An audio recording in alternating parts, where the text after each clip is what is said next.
काय रे तुमची नावं? नेक्स्ट. मम्मीचं नाव शांता, पप्पाचं नाव राणा आणि माझं नाव शेंगदाणा. अरे शेंगदाण्या, तुला कुठंच तोपर्यंत मारला पाहिजे. नेक्स्ट. पप्पांचं नाव भाऊसो, मम्मीचं नाव गीतांजली आणि माझं नाव भावपूर्ण श्रद्धांजली. भावपूर्ण श्रद्धांजली. तू तुझ्या पोरग्याचं नाव वर्ष श्राद्ध ठेव.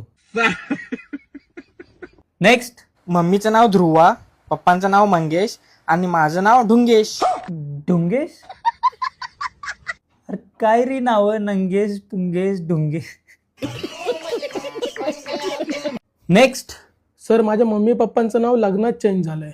मम्मी आमची अंगाने बारीक आणि उंचीने कमी होती, म्हणून आमच्या पप्पांनी तिचं नाव लाडाने छोटी ठेवलं. आणि पप्पा आमच्या अंगाने धिप्पाडच्या धिप्पाड, म्हणून आमच्या मम्मीने पप्पांचं नाव गौरेडा ठेवलं. मम्मीचं नाव छोटी, पप्पांचं नाव गौरेडा, म्हणून माझं नाव गोटी सोडा. गोटी सोडा. नेक्स्ट. पप्पांचं नाव नाना, मम्मीचं नाव नैना, माझं नाव नन्ना रे नन्ना रे नन्ना रे नाना रे. नाव आहे का रिंगटोन आहे? नेक्स्ट. माझं नाव कमबॅक आहे. आमच्या पप्पांना कमबॅक करायचा होता, मग माझा जन्म झाला आणि मग माझं नाव कमबॅक ठेवला. आता सांगतात सर्वांना कमबॅक झाला म्हणून.